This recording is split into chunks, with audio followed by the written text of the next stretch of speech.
Um, yeah, I know Sean because I wrote a column about porn at the same time that he wrote his column. So this isn't entirely my type of writing that I usually do. But I want to thank Sean for asking me to contribute because it's really gotten me thinking about things that I don't write about normally. Which is to say that my entire adult life, we've been at war. Which is kind of an interesting thought that really just occurred to me the other day. I lived in the Geeky Kids dorm my freshman year at Fordham University in the Bronx. It was the smallest dorm on campus and was referred to as a residential college by the powers that be. We got treated pretty well because we were supposed to be the studious ones, but we still had to cram into converted triple rooms and put up with the haunted study lounge downstairs. There was one classroom in the basement of the building, and I'd gotten lucky enough to have my first religion class in it. It was my first and only 8:30 a.m. college class. And all I had to do was roll out of bed, put on some jeans, and go downstairs, then come back up 3 flights of stairs and get back into bed. I had no idea what I learned in that class, but I got through it with an A-, so I guess it was something. I'd only been in college for 2 weeks, and was just getting used to my Tuesday and Thursday morning routine when I came back from class and started to put on my pajamas on September 11, 2001. My roommate was watching TV. "Somebody flew a plane into the World Trade Center," she said. I had a long-distance boyfriend at the University of Delaware. The weekend before, I'd gone to visit him for the first time from New York. On the exhausted, oversexed bus ride back to the city, I'd seen the skyline loom up at us as we made the circular approach to Lincoln Tunnel. I'd stared at the Twin Towers and smiled. "I'm home," I'd said to myself. I'd only moved to New York from the country a few weeks before, but I'd known that I belonged there since I was very young. Now I laughed. "What an idiot! How could you not see the World Trade Centers? They're huge," I said. She looked at me. "No, it was on purpose. It's bad. There are people in there." I stopped laughing and watched the TV. As the towers smoked on the monitor, the commentator informed us that a plane had just crashed into the Pentagon as well. I turned and ran. My best friend Dave was from outside D.C. His mother worked at the Pentagon. When I got to his hallway, I started to walk down it toward his room at the end. In every room I passed, the TV was on and nobody was talking. Dave appeared from his room, and we ran to each other, hugging in the middle of the hall. He was sobbing. I sat with him until he reached his mother that evening.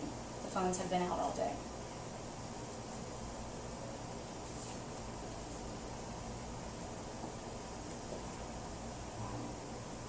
I also have a short piece about the war more so than 9/11. Luis joined the Marines right after college had failed to work for him. He was a free spirit, a fighter and a lover, a poet with intense eyes and hands so silken I used to sketch them obsessively. His skin was like honey.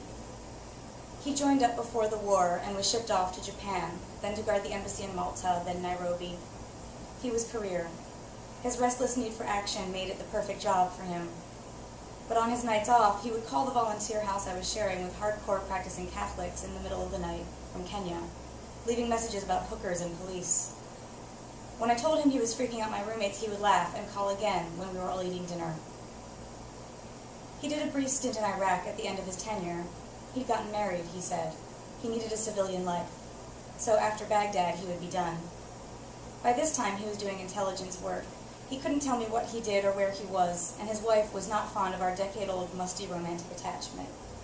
I hardly heard from him until he got back stateside, when his struggle to assimilate himself into the rest of the world got too difficult.